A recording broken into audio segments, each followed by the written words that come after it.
club when I was visiting. I've got family here, and I noticed that there wasn't really a developed jiu-jitsu scene. And at the time, I was kind of planning on staying down in Florida and running an American top team club. But during my visit, I noticed that there was a lack of like high-level jiu-jitsu available, and I wanted to be closer to family. So I decided to open the club here, and part of the philosophy of it and what's I think made it successful is the fact that we're able to run it pretty much like my dream academy. Like we don't have business as a primary consideration. Obviously, I'm charging people for jiu-jitsu classes. I am trying to make a living, but I was fortunate to be close to family, to be able to have a setup that didn't require me to invest a ton of money and worry about, oh, do I have to pay my bills at the end of the month? So we've been able to grow very organically with a philosophy of teaching conceptual jiu-jitsu, of creating a very specific training environment where we try to foster excellence without trying to create like a drill instructor mentality where I'm yelling at people and we're trying to be like super competition focused or anything. So our philosophy is trying to get as technical as possible through conceptual instruction, and with a primary aim of just surrounding ourselves with a goal of excellence. We travel a lot. I travel a lot personally to train with the best people in the world. I bring my students all over the place, and we really try not to worry about the bottom line, and we try to worry about let's just get as good as we can at jiu-jitsu and just have a really fun time doing it.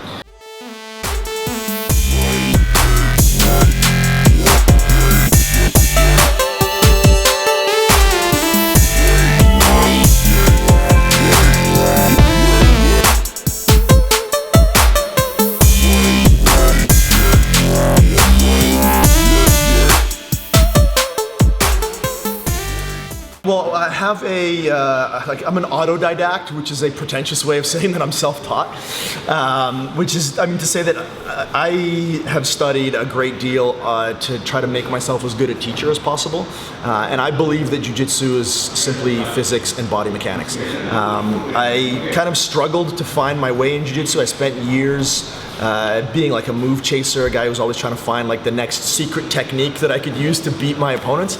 And then I was exposed to some of Ryan Hall's material, and I was fortunate enough to train with him. And Ryan Hall really kind of spoke a language that was my language. Like I've always been a bit of a nerd. I've always been into science, and I've always tried to systematize and conceptualize what I was learning, but I never had a way of expressing it until I was exposed to some of Ryan Hall's work, and I tried to take that. And there's a saying, I can't remember which scientist said it, but he said, I think it was Newton, but if I see far, it's because I stand on the shoulders of giants. That's basic. Like if I'm doing anything that's adding or contributing to the jiu-jitsu community, it's because I'm standing on Ryan Hall's shoulders. It's because I'm standing on Damian Maia's shoulders. It's because I'm still I'm standing on Kai Otera's shoulders. Everybody that I've trained with has been extremely generous with me, and I've been able to try to kind of take that information and not necessarily reformulate it, but just like package it with our language, with our concepts. We have a way of approaching jiu-jitsu. We have a set of core. If you've looked at any of my instructional material with Stefan Kesting, there's a conceptual basis behind it. We have a taxonomy and we have a language for translating jiu-jitsu into systems, into physics and biomechanics. So the original seed of that came from Ryan Hall. It was enhanced and added to by some information I got from Eddie Cummings. Again, I've been able to build on it by training with different people in terms of not necessarily the conceptual side of it, but the technical side. I'm always trying to find, what is the state of the art technically, and then translate that into our language, into the base posture structure, frames and levers, and center of gravity and momentum and all that kind of stuff. So I like to say that I don't teach invisible jiu-jitsu, I teach visible physics, and that's what we offer as far as like our translation of jiu-jitsu.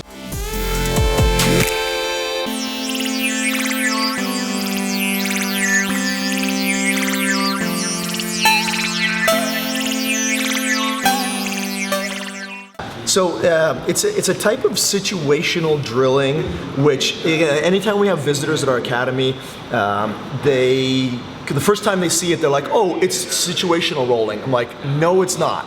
It's because, like you said, you've done flow rolling before. That's not what we're doing.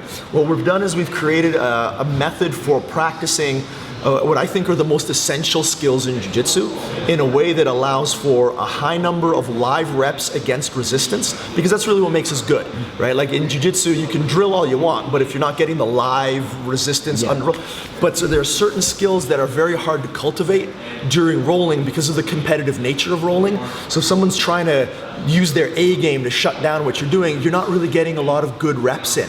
And so we've created a system for restricting one of the participants while allowing the other participant to work on a particular branch of the jiu-jitsu tree, whereas the other person is working on another branch. Because you've taken away a lot of their tools, they're forced to work on one thing, right? So like if we're doing fuck your jiu-jitsu sweeping, then the top person is not allowed to try to pass the guard. They're not allowed to flee the guard.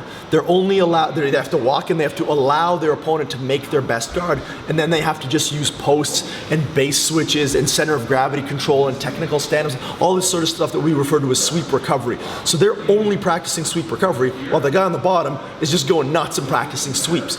So you're creating, like, you know, a lot of our guys that have been training here for a while are extremely difficult to sweep. And it's just because of that particular drill. So we have a fuck your jiu-jitsu drill for almost any skill set that we're trying to develop.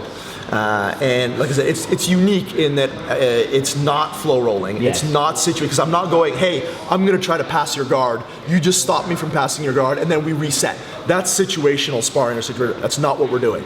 Every one of them has a limited parameter that allows you to explore a whole world in a lot more depth than you would normally be able to do. You, like, again, you kind of watched us do it. You can see like how far someone can have you to where like you're almost swept, but you're still able to recover. And that's a skill that all elite black belts have it, but they just develop it organically over time, partially because they're excellent athletes, partially because they're just competing against other guys in an environment where they don't ever want to be swept because it costs them 2 points. But the average practitioner has no access to that skill set. The average practitioner, you make a loud noise and they fall down, right? So what we're trying to do is give the average practitioner the ability to develop skill sets that only elite grapplers have. And that's, I think, one of the things that's kind of unique about our club.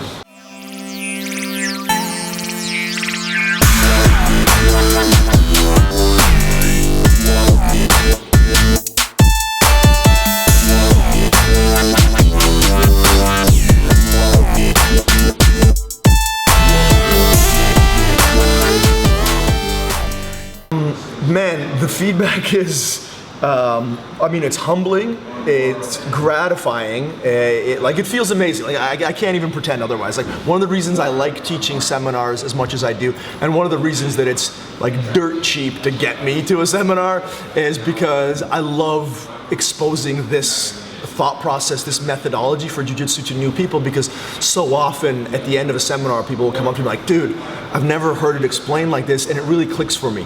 And it's not for everybody. Like, I grant you that for a lot of people, it's like, what is that obnoxious douche talking about fucking frames and lead? Like, it's not for everybody. But for the people that it's for, there's nothing better.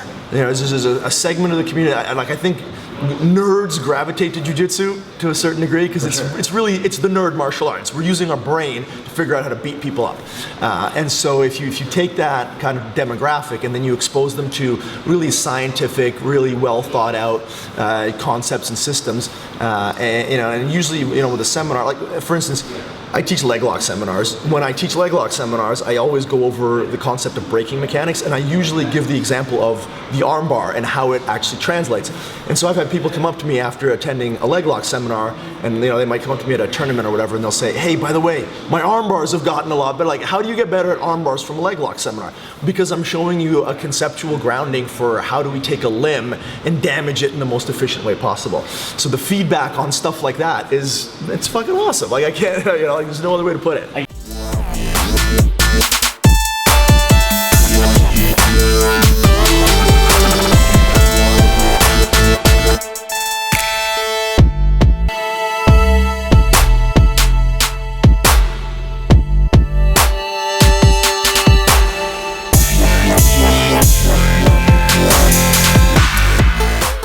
Well, so it came about just as a kind of pay it forward thing, where like my journey was only possible because of my achievements. Like anything that I've done in life has only been possible because of the generosity of others, right? Like I've benefited hugely from my mother being like supportive and be like, oh, you want to travel around and do jiu-jitsu? Okay, I'll help. And like, my buddy in Florida was like, oh, you want to live with me and like train? Okay, stay for free, like that sort of thing, which wouldn't have been possible in any other circumstance. And so like to pay back my millionaire friend in Florida, like, a few $100 for rent, that's not really gonna, serve the world. Whereas if I can invite people to my home and say, hey, somebody wants to let me stay at their place for free so I can do jiu-jitsu. So why don't you come to my home and you can stay with me for free and you can train at my academy for free? Because, I've had coaches, I've had people that I've trained with to let me train for free. And so I just feel like it's the only right way to live. Like really, like I benefited from it. There's a saying, which is like when you get to the top of the ladder, the right thing, or sorry, when you get to the top, the right thing to do is to send the elevator back down, right? Or like you don't ever want to benefit from something and then turn around and not offer it to others. So that's kind of how I view it. Is like I've got to do this. Like it's almost a duty. And I mean, fuck, it's fun. Like how much of a good time do we have, right? Like I meet cool jiu-jitsu people. They come to my academy, and my students get the benefit of interacting with different people, and we get to share our philosophies on jiu-jitsu. So it's like there's literally no possible downside that I can see, and the upside is that we get to share something that we're passionate about. And so I just developed out of that, and like for the longest time I was somebody on an island that no one had heard of, so we'd get like 1 or 2 visitors a year. And now, since the stuff with Stefan Kesting has come out, since the new leg lock instructional is out, more and more people are hearing about who I am as an instructor and kind of asking about training. So I try to let them know, like, hey, anybody, you want to come here? You get a free week. I'll pick you up at the ferry if you want, or I'll pick you up at the airport. All you got to do is just like send me an email just to the Island Top Team website, and just give me lots of notice, because we're usually booked ahead by several months. Like it's end of July right now. We're booked to the end of November at the moment. Wow. So just give me a heads up. If you want the entire week, if you're only coming for a day or two, or like 2 or 3 days, then maybe I can find something in between. But if you want an entire week, you got to give me a bit of a heads up. Or I can put you on a cancellation list, because people do. Anyway, point is, shoot me an email, and we'd be happy to have you come and visit.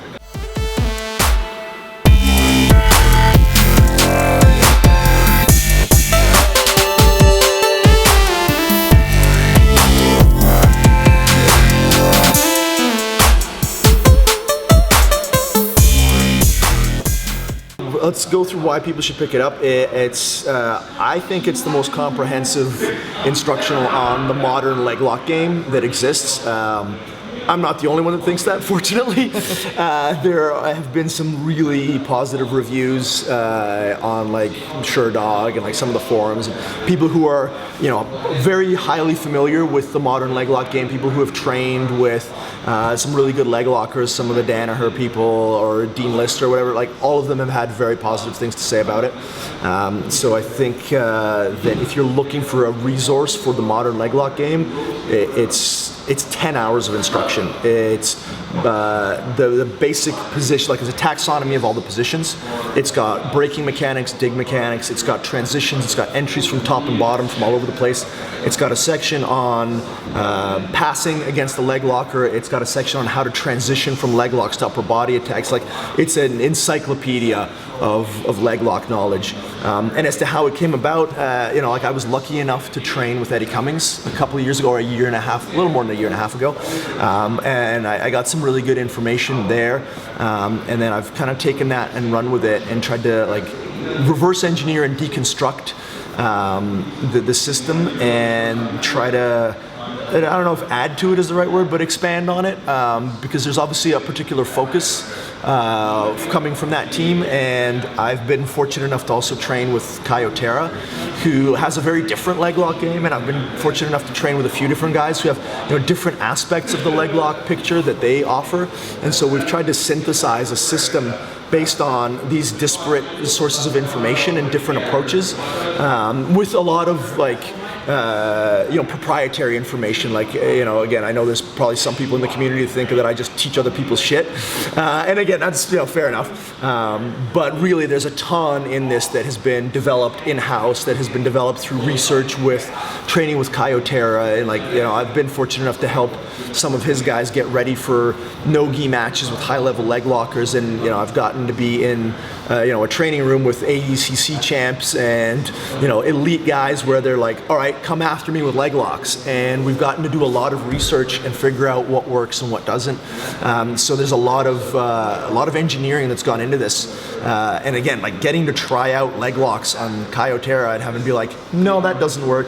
No, well, let's try it at a different angle. Like, that's an invaluable resource. I don't know what that would cost someone if they wanted to pay for it.